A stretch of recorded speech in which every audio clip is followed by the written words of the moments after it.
राजन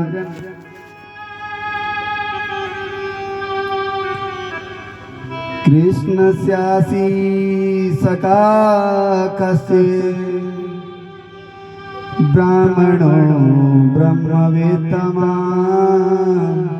विरक्त इंद्रियार्थेषु प्रसन्नात्मा जितेन्द्रियः।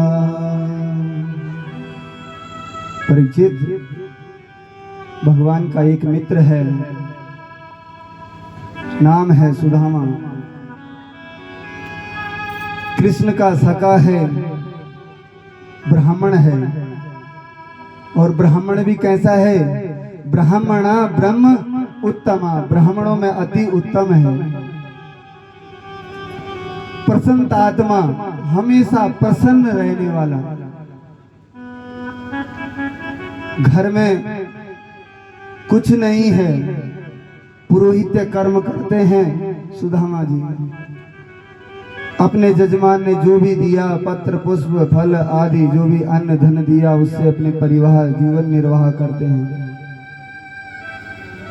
लेकिन कभी किसी से कुछ मांगा नहीं, हमेशा प्रसन्न आत्मा, प्रसन्न रहने वाले। इंद्रियार्थेषु, जिन्होंने अपनी इंद्रियों पर विजय प्राप्त की है, इंद्रियों के वशीभूत नहीं है कि जीवा ने जो चाहा उसके लिए चटपटे चाहिए तो महाराज उसके लिए प्रयास करने लग जाओ। कान ने सुनने की इच्छा प्रकट करी तो भाई अच्छा सुनने के लिए महाराज इन इंद्रियों के वशीभूत होने लग जाओ। महाराज जो हमारी 10 इंद्रियां हैं, 11वां मन, इन पर विजय प्राप्त की है सुदामा ने। इंद्रियार्थेषु प्रसन्न आत्मा जितेंद्रिया, हमेशा प्रसन्न रहने वाले भगवान कृष्ण के सखा हैं। इनकी धर्मपत्नी नाम है सुशीला।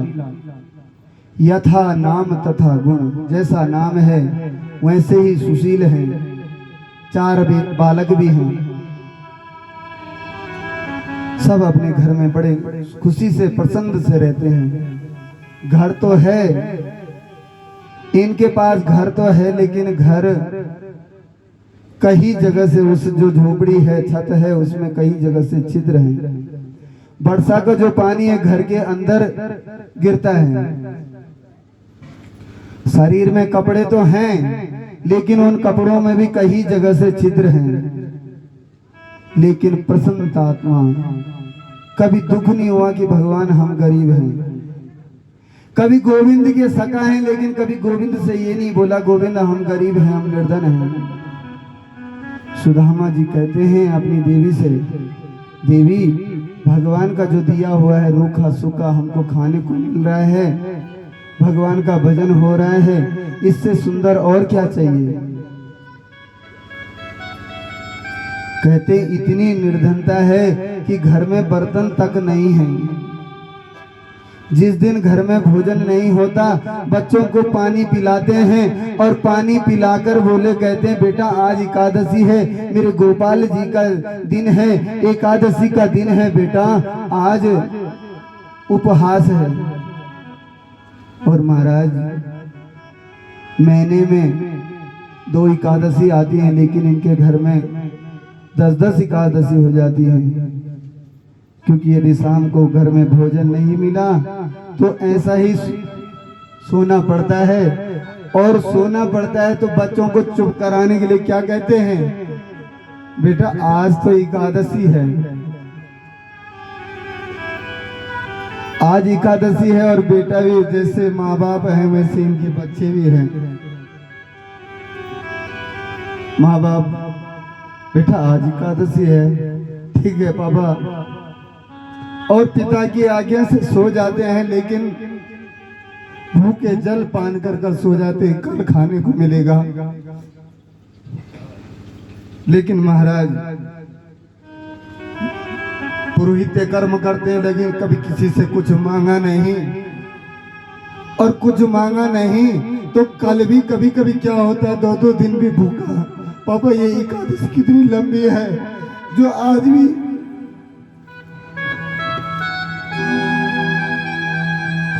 आज भी भूखा रहना पड़ रहा है। मेरे गोविंद जानते हैं कि मेरा एक भक्त ऐसा है जो कुछ मांगता नहीं। आज मेरे गोविंद ने एक बालक का रूप धारण किया और बालक का रूप धारण करके मेरे गोविंद सुदामा के झोपड़ी के आगे पहुंच गए। माँ, मैं खिलौने बेचने वाला हूँ, खिलौना ले लो। माता सुशीला घर से बाहर आई। मैं क्या करूंगी खिलौना के? बोले आपके छोटे बच्चे हैं, ले लो ना। बोले मेरे पास कुछ है नहीं, मैं आपको खिलौने के बदले आपको धन देना पड़ेगा, मेरे पास है नहीं, कहां से दूंगा? माँ, मैंने तो सुना आपका पति द्वारिकाधीश कृष्ण के सखा है। जिसके सखा द्वारिकाधीश हो वो निर्धन कैसे हो सकता है?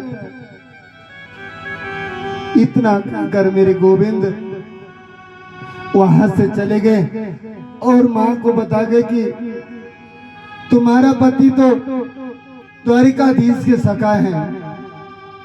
शाम को सुदामा जी लौट कर आए और लौट कर आकर देखा तो आज देवी चरणों में बैठ गई, चरण दबाने लगी।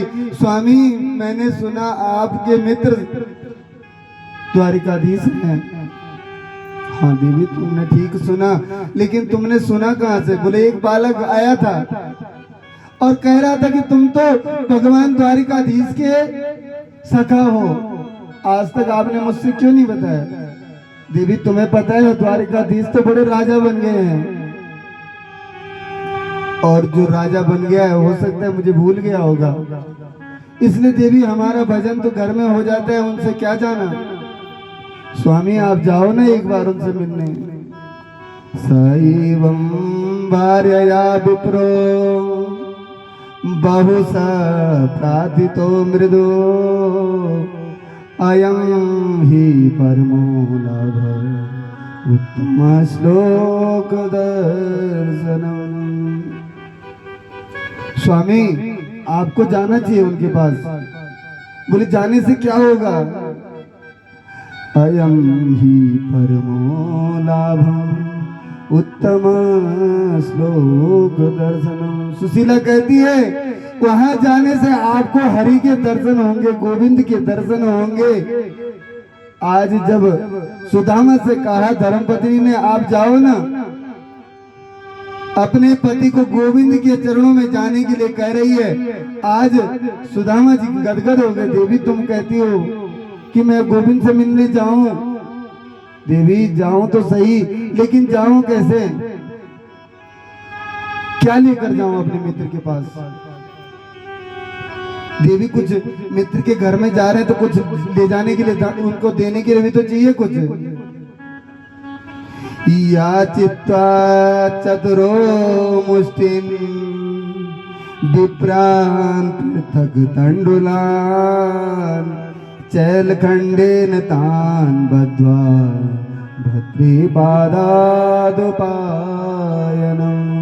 4 घरों में गई, 4 मुट्ठी तंदुल चावल की लेकर आई और कहते हैं एक पोटली, एक कपड़ा लिया, कपड़े में भी कई जगह से छिद्र हैं। महाराज उसको 2-3 बार पलटा, उसके बाद वो 4 मुट्ठी चावल उसमें बांधे, स्वामी को दिया। 4 मुट्ठी चावल देकर कहा जाओ अपने मित्र से मिलकर आओ। महाराज सुदामा जी निकल पड़े अपने घर से द्वारिकापुरी की ओर। सुदामा का शरीर देखकर, इतना दुबला पतला शरीर है, यदि पैदल द्वारिकापुरी चल के जाएं 6 महीने लग सकते हैं। लेकिन मेरी गोविंद ने ऐसी रचना रची। मेरे गोविंद ने क्या किया? मेरे गोविंद ने सुदामा जी अपने गांव से बाहर निकले, एक वन में पहुंचे और थके मारे पेड़ पर आड़ लगाया और हरि का ध्यान करने लगे। और हरि का ध्यान करते करते मेरे प्रभु ने ऐसी माया रची कि वो पेड़ सहित, स्थान सहित सीधे रातों रात द्वारिकापुरी पहुंचा दिया। महाराज मेरे गोविंद कहते हैं मेरा भक्त एक बार मेरी ओर चलकर तो देखे, एक बार कोशिश तो करो भगवान के लिए, एक बार भगवान की ओर चलकर तो देखो। 4 दिन पूजा करते हैं, 5वें दिन बोलते हैं भगवान झोली भर के दे दे, छप्पर फाड़ के दे दे। अरे 4 दिन पूजा करने से भगवान मिल जाएंगे क्या? जब तक उनकी और पैर पग चिन्ह नहीं बढ़ाओगे। एक दिन पूजा करी और चाहत रख दी, भगवान मुझे तो ये दे दो। एक बार गोविंद की ओर पैर बढ़ाकर तो देखो, कोशिश तो करो। आज सुदामा ने पैर बढ़ाए भगवान से मिलने के लिए। भगवान ने रातों रात 6 महीने लग सकते थे यदि पैदल चल कर जाते, लेकिन भगवान ने रातों रात वहां से पेड़ सहित सीधे द्वारिकापुरी पहुंचा दिया। विचार करने लगे, मैं तो भजन करते करते सो गया था, लेकिन इतना रात भर कहां से चला कि नगर में पहुंच गया। ये किसी से पूछो, महाराज यहाँ से द्वारिकापुरी कितनी दूर है? अरे महाराज आप तो द्वारिकापुरी में ही खड़े हैं। मैं द्वारिकापुरी में? मैं तो कहाँ था, मैं तो थोड़ा सा ही चला था और आप कह रहे मैं द्वारिकापुरी में। विचार करने लगे, रात भर कितना चला सुदामा जी? महाराज किसी से पूछा कि यहाँ पर जो द्वारिका के जो धीश हैं, जो भगवान हैं, उनका घर कौन सा है? कृष्ण का घर कौन सा है? बोले कौन कृष्ण? बोले जो यहाँ के राजा हैं।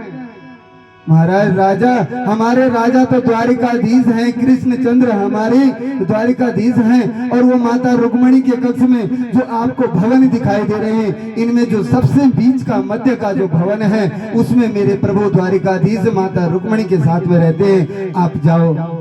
रास्ता बता दिया, द्वार पर पहुंचे और द्वार पर पहुंचकर देखा द्वारपाल भगवान के द्वार पर द्वारपाल खड़े हैं और द्वारपालों से कहा मुझे भगवान से मिलना है, कृष्ण से मिलना है। भगवान की एक बड़ी आज्ञा है, अपने द्वारपालों से भगवान की आज्ञा है, कभी मेरे द्वार पर कोई गौ, कोई ब्राह्मण, कोई संत मेरे द्वार पर आए तो उनको कभी रोकना नहीं। कोई संत मेरे द्वार पर आए कभी रोकना नहीं। द्वारपालों से आदेश है कि उनको मेरे लिए आने के लिए तुरंत उनको अंदर आने देना, कभी उनको रोकना नहीं। किसी ब्राह्मण को मत रोकना, किसी संत को मत रोकना। आज द्वारपालों ने सुदामा जी की जर्जर दशा देखी, विचार करने लगे भेष तो ब्राह्मणों का है, लेकिन इतने फटे पुराने कपड़े। महाराज हाथ जोड़कर कहा, भगवान सभा में बैठे हैं, मेरे द्वारिकाधीश सभा में हैं, मैं उनको आपका बारे में बताता हूँ कि आप आए हैं। यदि आपको बुरा न लगे तो आप कुछ क्षण यहाँ पर ठहरिए, सुदामा से कहा। और द्वारपाल अंदर गया। शीस पगान जगा तन पे प्रभु, जाने को आई बसे के गामा। धोती फटी सिलटी दुपटी और पायो पायन को नहीं सामा। द्वार खड़ो द्विज दुर्बलैक रहियो चकिसो वसुधा अभिरामा। पूछत दीन दयाल को धाम, बतावत अपनो नाम सुदामा। जैसे सुदामा नाम कान से सुना, मेरे गोविंद सभा में बैठे हैं, मेरे गोविंद सिंहासन से कूदे और सिंहासन से तोड़ते तोड़ते मैं कहते हैं मेरे गोविंद द्वार नांगते हुए द्वार पर पहुंचे और सुदामा को देखते ही हृदय से लगा दिया। आज माता रुक्मणी आदि रानियां देखती हैं, मैंने इस सभा में ब्रह्मा आदि देवताओं को आते देखा, इंद्र को आते देखा, लेकिन मेरे गोविंद कभी किसी का खड़े होकर स्वागत नहीं किया। आज ऐसी कौन सी विभूति मेरे घर पर आ गई, मेरे द्वार पर आ गई, जो आज द्वारिकाधीश सिंहासन छोड़कर दौड़ पड़े, सीधे अपने मित्र सुदामा से मिलने के लिए दौड़ पड़े। पीतांबरी भगवान की ओढ़ी थी, वो भी नीचे छूट गई। महाराज सुदामा को हृदय से लगाया और हृदय से लगाकर मेरे गोविंद अंदर लेके आए। ऐसे भी आन इनको पग कंडक जाल लगे पुनि जोए।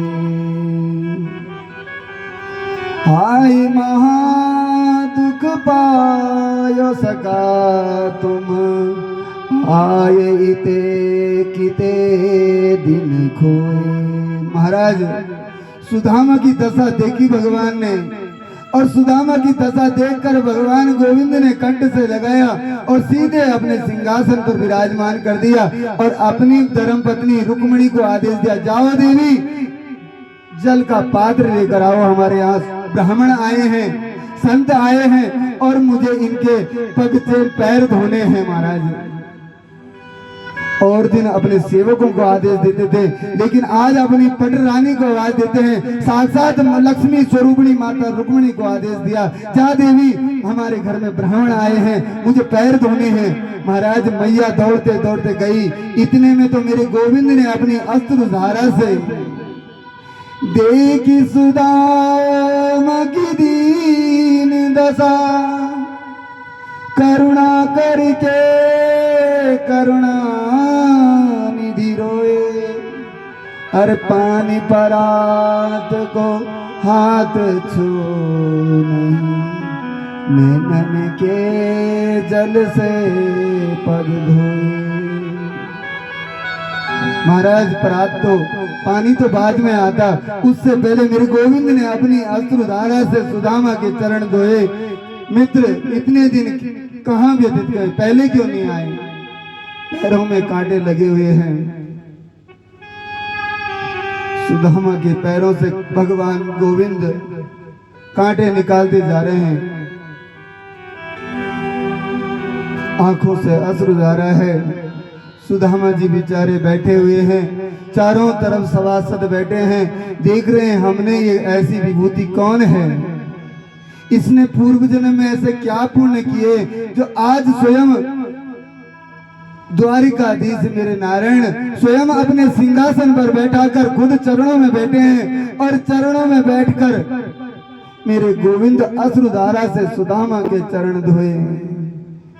देखी सुदामा की दीन दशा, करुणा करके करुणा निधि रोए, पानी परात को हाथ छुओ नहीं, नैनन के जल से पग धोए। इतने में माँ पात्र लेकर आए, लेकिन तब तक तो पैर धुल चुके थे। फिर भी भगवान ने पैरों में पानी डाला और उस जल को एक परात में लिया। देवी जाओ अपने भवन में इसका छींटा लगाओ, हमारे यहाँ ब्राह्मण के पैर पड़े हैं, हमारे यहाँ सुदामा के पैर पड़े हैं। महाराज आज माँ लक्ष्मी से कहते हैं कि आप जाकर इस जल को अपने कक्ष में अपने भवन में छींटा लगाओ। माँ लक्ष्मी सोचती है, रुक्मिणी सोचती है कि ऐसी कौन सा इन्होंने पुण्य किए हैं जो कि आज स्वयं गोविंद इनको इनके चरणों में बैठे हुए हैं। सुदामा को देखा मेरे गोविंद ने कि सुदामा सभा में थोड़ा सा संकोच बैठे हुए हैं, तो सुदामा को उठाए अपने साथ में, हाथ पकड़ा, चलो मित्र अंदर कक्ष में चलते हैं, और जहां स्वयं रुक्मिणी माता के साथ रहते हैं अपने कक्ष में ले गए। कक्ष में ले जाकर मेरे गोविंद सुदामा के चरणों में बैठ गए और चरण दबाने लगे। तो मैया लक्ष्मी, जो लक्ष्मी स्वरूपी रुक्मिणी है, रुक्मिणी ने देखा कि जब स्वयं मेरे प्रभु उनके पैर दबा रहे तो माँ साक्षात हवा कर रही है। ऐसा है महाराज सुदामा। सुदामा आज सुदामा के चरणों में गोविंद बैठे हैं। दोनों मित्र आपस में बचपन की बातें करते हैं, आपस में बचपन की बातें करते हैं। मित्र हम संदीपनी ऋषि के यहाँ थे और वहाँ गुरुकुल में हमने पढ़ाई करी। आपने उसके बाद हमें पता नहीं चला आपने क्या किया क्या किया। अपि ब्रह्मन् गुरुकुलात् भवता लब्ध दक्षिणात् समावृतेन धर्मज्ञा भार्योड्यासरदेशे नमः। उसके बाद आपने क्या क्या किया, अपने बारे में बताओ। द्वारिकाधीश सुदामा से कहते हैं आपका विवाह हुआ है, आपने शादी करी? बोले हाँ मेरी शादी हुई, गर्गाचार्य की पुत्र। पुत्री सुशीला से मेरा विवाह हुआ है। महाराज,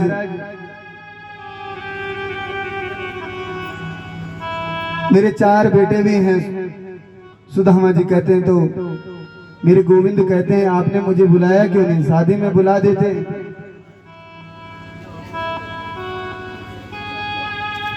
बस हो गई शादी, उस समय आपका ध्यान नहीं आया। इस प्रकार दोनों मित्र आपस में बात करते हैं। भगवान बचपन की बात याद दिलाते हैं। सुदामा तुम कैसे थे? देखो सुदामा, तुम्हारी शादी हुई और तुमने मुझे शादी में बुलाया नहीं। इस प्रकार बातें कर रहे हैं, गुरुकुल की बातें याद करते हैं। अच्छा ये बताओ, हमारी भाभी ने कुछ दिया कि नहीं दिया? हमारी भाभी ने कुछ, भाई कुछ तो दिया होगा। तो सुदामा जी संकोच करते हैं कि भाई ये तो राजा है और भगवान द्वारिकाधीश को मैं ऐसे कच्चे चावल मैं इनको खिलाऊंगा तो मेरे गोविंद का स्वास्थ्य बिगड़ेगा। और ये भी इनकी जो, क्योंकि गोविंद तो स्वीकार कर लेंगे लेकिन इनकी जो रानियां हैं सोचेंगी देखो इनके मित्र भी तो हैं, कितना निर्धन है, गरीब है। इसलिए सुदामा जी उस पोटली को, जो चावल की जो पोटली है उसको छुपाने लगे। तो भगवान कहते हैं सुदामा तुम्हारी आदत नहीं गई, मुझे लगता है तुम कुछ झूठ बोल रहे हो। भगवान ने हाथ के नीचे से चावल छीने और पोटली खोली और मेरे गोविंद ने स्वयं तंडुल जो चावल थे उनको ग्रहण किया। भगवान ने एक मुट्ठी चावल खाई और एक मुट्ठी इति मुष्टिक संकृतत्वा द्वितीया जब माद दे, जैसे एक मुट्ठी चावल खाई और उसी मुट्ठी में अपना तीनों लोग का जो सुख है उस सुदामा को प्रदान कर दिया। कहते हैं दूसरी मुट्ठी खाने चाहिए तो माता ने हाथ रोक दिया, रुक्मणी ने, गोविंद सब कुछ तो दे चुके हो, अब जो रहने का स्थान है सब कुछ सुदामा को दे दोगे तो स्वयं कहाँ रहोगे? महाराज एक ही मुट्ठी चावल में मेरे गोविंद ने स्वर्ग का जो पूरा सुख, नारायण का, वैकुंठ का जो सुख है सुदामा को प्रदान कर दिया। गोविंद, मेरे गोविंद के चरणों में जब कोई शीश झुका देता है महाराज, इतना छप्पर फाड़ के देते हैं कि संभालने वाला संभाल नहीं पाता जब गोविंद की कृपा होती है। एक ही मुट्ठी चावल खाया और पूरा अपना वैभव सुदामा को दे दिया। महाराज बाकी के चावल रुक्मणी माता ने सबको प्रदान किया और जो लक्ष्मी का जो वैभव है माता लक्ष्मी ने भी सुदामा जी को अपना स्नेह अर्पण किया। महाराज सुदामा जी भी पूछते हैं आपका विवाह आदि हुआ है? बोले हाँ हुआ तो है, आप आशीर्वाद दो। इस प्रकार एक एक करके रानियां आने लगी तो सुदामा जी थक गए। कन्हैया मुंह से बोल दे कितना विवाह हुए हैं। इस प्रकार बोले मैं तो थक गया कन्हैया, तू ही पैर छू ले, तुझे आशीर्वाद दे दूंगा, तेरी अर्धांगिनियां हैं सब, तू तेरे को जो आशीर्वाद दिया सबको मिलेगा। इस प्रकार सुदामा जी ने सबको आशीर्वाद दिया और भगवान भी चरणों में बैठ गए कि ब्राह्मण है और हमेशा भगवान, क्योंकि भगवान तो गौ ब्राह्मणों के हितैषी हैं। दोनों मित्र आपस में बात की। अब सुदामा जी कहते हैं मित्र अब मुझे चलना चाहिए, बहुत दिन हो गए, मेरी धर्मपत्नी सुशीला बच्चों को छोड़कर आया हूं तो मुझे चलना चाहिए। बोले भाभी ने कुछ कहा था? बोले कहा था, जब मैं आ रहा था तो आपकी भाभी ने कहा था एक मास द्वे पाख में द्वि एकादशी होए, मेरे घर गोपाल जू नित्य एकादशी होए। हम इतने निर्धन हैं कि हमारे यहाँ तो महीने में औरों के यहाँ 2 एकादशी और हमारे यहाँ 10-10 एकादशी होती हैं। तो भाभी को कहना, कृष्ण कहते हैं मेरी भाभी सुशीला से कहना होनी थी सो हो गई, अब ना ऐसी होई, भाभी तेरे गेह में नित्य द्वादशी होई। जो लोग एकादशी का व्रत करते हैं वो क्या करते हैं? द्वादशी के दिन खूब पकवान बनाते हैं। एकादशी को तो व्रत रखते हैं, पूरे दिन भर व्रत रखते हैं, फल आदि खाते हैं, शाम को भी कुछ फलाहार करके सो जाते हैं और अगले दिन द्वादशी में व्रत खोलते हैं तो खूब पकवान बनाते हैं। और पकवान जब ज्यादा पकवान तो समझ लो खुशी का दिन है। तो आज से भाभी को कहना तुम्हारे घर में द्वादशी मनाई जाएगी, रोज तुम्हारे यहाँ अच्छे अच्छे पकवान बनेंगे। लेकिन सुदामा को हाथ में कुछ नहीं दिया। जाते समय सुदामा ने कहा मैं अच्छा मैं चलता हूँ, तो भगवान ने कहा ठीक है, रोका नहीं। ये भी नहीं कहा कि 2-4 दिन रुक जाओ, अच्छा जा रहे हो तो जाओ। महाराज सुदामा जी बड़े प्रसन्न हुए, अच्छा किया जो कुछ दिया नहीं। यदि मेरा मित्र कुछ कपड़े आदि कुछ अन्न धन दे देता तो क्या होता, कुछ सोना आदि दे देता तो मुझे क्या होता, घमंड हो जाता। भाई जब धन बढ़ता है और धन के बढ़ने से क्या होता है, व्यक्ति के हृदय में अभिमान जगता है।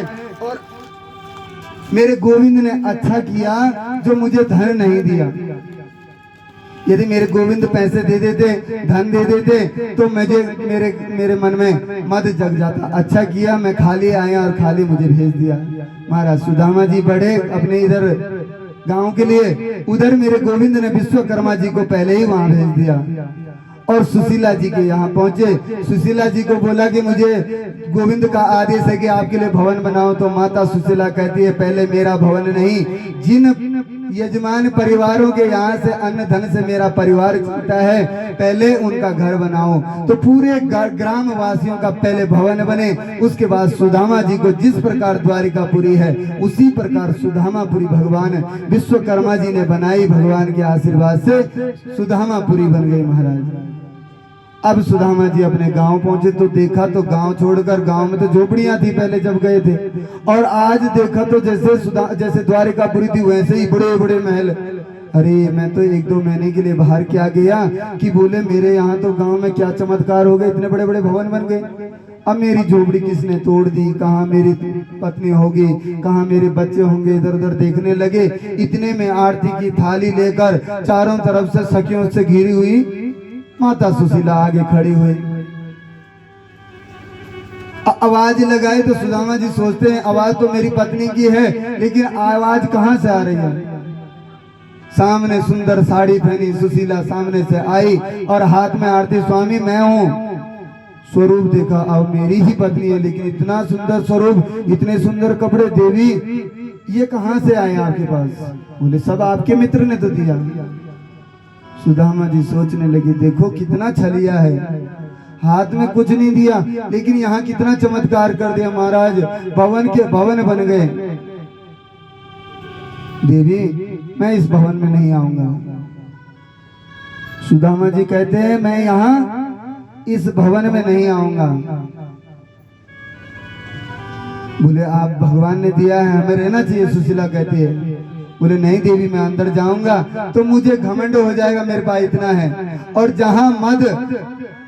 जहां जीव के अंदर मद मत्सर ईर्ष्या द्वेष छल कपट भर जाता है, जब हृदय में उसको अहंकार हो जाता है मेरे बराबर धनवान, मेरे बराबर पैसे वाला, तो हृदय से भगवान अदृश्य हो जाते हैं। जिसके अंदर घमंड हो जाता है भगवान उसके पास नहीं रहते। जब हमारे हृदय में काम क्रोध लोभ मोह मत्सर भरा हो, जब इतना वैभव भरा हो, तो हमारे को मद हो जाएगा और भगवान का भजन नहीं होगा। देवी मैं यहाँ नहीं आऊंगा। भगवान प्रकट हो गए, सुदामा मैं तुझे आशीर्वाद देता हूँ, तुझे कोई घमंड नहीं होगा, तू महल में रहकर भी भगवान का भजन करेगा। जब आशीर्वाद दिया तब सुदामा जी महल में रहने लगे। बोलो भक्तवत्सल भगवान की जय। हम लोग आज हमारा समाज सुदामा जी को इस प्रकार दिखाते हैं। महाराज सुदामा निर्धन नहीं था, सुदामा कोई निर्धन नहीं था जिस प्रकार सुदामा को निर्धन है। अरे निर्धन किसको कहते हैं, मैंने एक दिन पहले भी एक दृष्टांत दिया था। निर्धन वो है जिसकी तृष्णा नहीं मिटती, जो चाहता है 4 भवन बन गए अभी 6 और बनाओ, दूसरे की जेब काटता है और दूसरों के जेब काट कर किसी का धन हरण करके अपने उधर पूर्ति के लिए अपने लिए भवन बनाकर ये करके अपने करता है। जिसके अंदर तृष्णा नहीं मिटी वो निर्धन है। हम लोग सोचते हैं भाई कि हमारे पास ज्यादा पैसे नहीं, हम गरीब हैं। गरीब वो है बोले जिसकी तृष्णा नहीं मिटती। एक बार किसी संत को ढूंढना था कि एक निर्धन व्यक्ति को ढूंढना है और उसको मैंने धन देना है। तो संत ने देखा, विचार किया मैं किसी गरीब को ढूंढूं, गरीब नहीं मिला। एक राजा मिला, जो राजा दूसरे राज्य पर आक्रमण करने जा रहा था। एक दिन पहले भी बोला था, दूसरे राज्य में आक्रमण करने जा रहा था। राजा ने संत को प्रणाम किया, बोले कहाँ जा रहे हो? बोले दूसरे जगह जा रहा हूँ। बोले क्या करोगे? बोले लड़ूंगा, उसका राज्य भी अपनाऊंगा, हड़पूंगा, मेरा राज्य बढ़ जाएगा। उससे क्या होगा? बोले राज्य का विस्तार होगा। ले राजन, मैं गरीब ढूंढ रहा था, तेरे से बड़ा गरीब दूसरा नहीं है कोई। अरे तू गरीब तो है, तेरे पास इतना बड़ा राज्य है, सब कुछ है, सब तेरी प्रजा खुश है, लेकिन तू फिर भी दूसरे को कष्ट पहुंचाने, दूसरे का धन हरण करने सेना लेकर जा रहा है। तेरे से बड़ा गरीब नहीं है। गरीब कौन है? गरीब वो है जिसकी तृष्णा नहीं मिटती। भगवान ने सुंदर हाथ पैर दिए हैं, खूब मेहनत करो, जो भी देखो भाग्य में जो होगा मिलेगा तो वही। हमारा काम केवल परीक्षा देना है, रिजल्ट तो गुरुदेव देंगे। इसलिए जीवन में जो भी कार्य करते हो उसको मन लगाकर अच्छे से करो अपना काम, और काम करते करते भगवान का भजन करते रहो, और अपना लौकिक जो कर्म है उसको भी करो। भाई अपना जिस कार्य को आप करते हो उसको नियम से करो। आपका जो भी आपको जो, यदि आप 2000 महीने कमाते हैं या 10,000 महीने कमाते हैं, उसमें बरकत होगी। उसमें क्या होगी? बरकत होगी। उसी 5,000 में आपका परिवार का भरण पोषण हो जाएगा और अच्छे से खुशी से चैन की रोटी खाओगे। लेकिन यदि मन में ऐसी तृष्णा जगेगी कि भाई 10-10, 20-20 हजार रोज के मिल जाएं और दूसरों की जेब काटने लग जाओगे, पैसा तो खूब आएगा लेकिन उस पैसे केवल हॉस्पिटल आदि में ही खर्च होगा।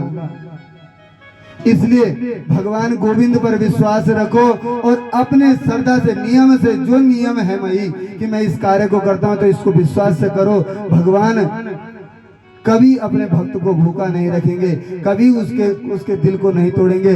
जैसे बच्चे को जो चाहिए माँ उसकी पूर्ति करती है, छोटे दूध मुँह है बच्चे को, तो मेरे गोविंद तो सबके परमपिता परमेश्वर हैं। इसलिए हमेशा गोविंद का स्मरण करना और हमेशा अच्छे मार्ग पर चलना। बोलो भक्तवत्सल भगवान की जय।